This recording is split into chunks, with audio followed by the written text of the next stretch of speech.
이 성경을 살펴보면 하나님에 대해서 이론적이거나 지식적이거나 관념적으로 기록하지 않았습니다. 신학적 교과서처럼 기록한 게 아니라 스토리텔링이라는 말처럼 이야기 속에서 하나님을 계시하십니다. 성경에는 많은 등장인물이 있고 많은 사건들이 있습니다. 생각보다 훨씬 더 많은 등장인물들이 있고 생각보다 많은 사건과 이야기가 있습니다. 하나님은 실제의 삶에 역사하고 있다. 우리 인생 한복판에서 역사하고 있다는 것을 가르쳐 주는 것입니다. 우리의 신앙이 이론적이고 지식적이고 관념적인 동의만으로 끝난다면 잘못된 신앙을 갖고 있는 것입니다. 저희가 하나님을 시인하나 행위로는 부인하니 가증한 자요 모든 선한 일을 복종치 아니하는 자다라고 더 엄하게 꾸짖습니다. 하나님에 대한 신앙은 우리의 삶 속에, 우리의 생활 속에 있어야 된다는 것입니다. 지식이 아닌 실제의 삶 속에 역사하시는 하나님, 그 하나님을 가르쳐 주기 위해서 성경은 많은 인물들과 사건들의 이야기로 기록되어 있는 것입니다. 오늘의 주제인 갈렙, 그도 역시 하나님의 사람의 모형이며 우리가 어떻게 신앙생활을 해야 될지 삶의 현장에서 설득력 있게 우리를 가르쳐 주고 있는 것입니다. 이 갈렙을 단독으로 표현하는 것보다는 아마도 여호수아와 갈렙이라는 표현이 더 익숙할 겁니다.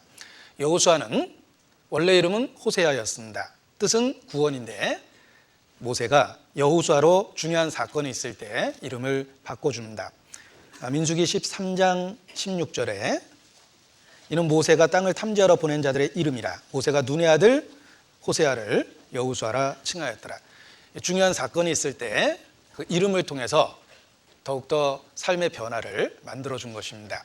호세아는 구원이라는 뜻인데 여호수아는 여호와께서 구원하신다라는 좀 더 구체적인 뜻을 담고 있습니다. 여호수아는 모세의 뒤를 이어 이스라엘을 구원하기 위해서 하나님이 사용한 하나님의 일꾼입니다. 여호와께서 구원하신다라는 진리가 여호수아의 삶을 통해서 계시되고 있습니다.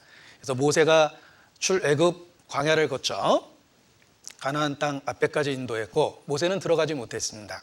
율법의 그림자이기 때문에 그렇습니다. 그의 후계자 여호수아, 여호와께서 구원하신다라는 이름의 뜻을 갖고 있는 여호수아가 모세의 뒤를 이어 이스라엘을 가나안 땅으로 인도합니다.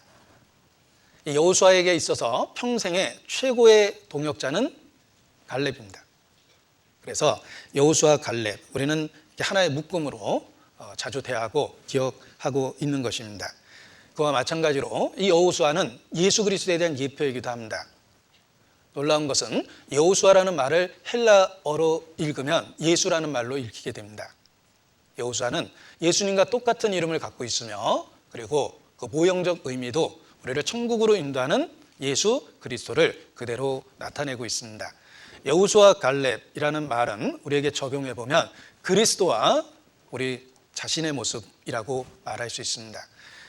여호수아, 가나안 땅으로 인도했던 여호수아의 평생의 동역자, 최고의 조력자 갈렙입니다. 이와 마찬가지로 그리스도의 사역에 함께하는 그리스도의 최고의 동역자, 그가 이 시대에 갈렙처럼 우리 자신이 되어야 된다라는 것을 교훈으로 얻을 수 있습니다.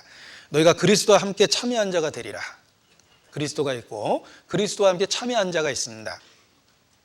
우리는 그리스도와 참여한 자, 그리스도의 사역에 동참하는 자, 고난에 동참하는 자, 영광에 동참하는 자입니다. 따라서 구약시대 여호수아 갈렙처럼 그리스도와 우리 자신이라고 적용해서 그대로 교훈을 얻을 수 있습니다. 이 갈렙이 활약했던 그 시기는 출애굽과 관련이 있습니다. 400년 노예생활 이후 하나님께서 모세를 통해서 10가지 재앙 그리고 놀라운 홍해바다가 갈라지는 기적 속에서 이스라엘을 가나안 땅으로 이끄십니다. 그리고 2년여의 과정을 통해서 드디어 가나안 땅의 입구라고 할 수 있는 바란 광야에 도착하게 되며 바란 광야의 가데스 바네아라는 지역에서 가나안에 입성하기 전 그 땅을 정탐하기 위해서 정탐꾼을 보냈던 이야기 배경 속에 갈렙의 믿음이 나타납니다. 정탐꾼을 보냈던 그 사건입니다. 이스라엘 12지파 한 지파당 족장, 리더, 책임자 한 사람씩 선정해서 12명의 정탐꾼을 모집을 했습니다. 레위 지파에게는 유업이 없었기 때문에 레위 지파는 빼고 요셉 지파 중에 에브라임과 므낫세 이렇게 각각 구별해서 한 사람씩 족장을 선정하고 그들을 정탐꾼으로 삼은 것입니다. 이 성경은 그 정탐꾼이 됐던 각 지파의 두령된 자, 족장들의 이름을 실명으로 일일이 다 기록하고 있습니다. 예를 들면 민수기 13장 3절에 보면 모세가 여호와의 명을 좇아 바란 광야에서 그들을 보내었으니 그들은 다 이스라엘 자손의 두령된 사람이라 그들의 이름은 이러하니라 하고 그 12명의 이름을 다 거론했습니다. 하나님은 족장 중에 하나, 두령된 자들을 중에 하나를 정탐꾼으로 선정했을 뿐만 아니라 그들의 이름을 구체적으로 다 기록하고 있습니다. 그것은 그들이 맡은 그 정탐의 일이 얼마나 막중한 책임이 있는지를 가르쳐 준 것입니다. 두령들로 정탐꾼을 뽑고 또 그 이름을 일일이 다 기록한 것은 그들이 얼마나 중요한 일을 맡았는지를 그 책임과 중요성을 확실하게 일깨워 준 겁니다. 하나님께서 우리 각 사람 이름을 부르고 있다라고 말씀하십니다. 우리 하나하나가 의미 있고 그 역할이 분명하다는 것을 계시하는 것입니다.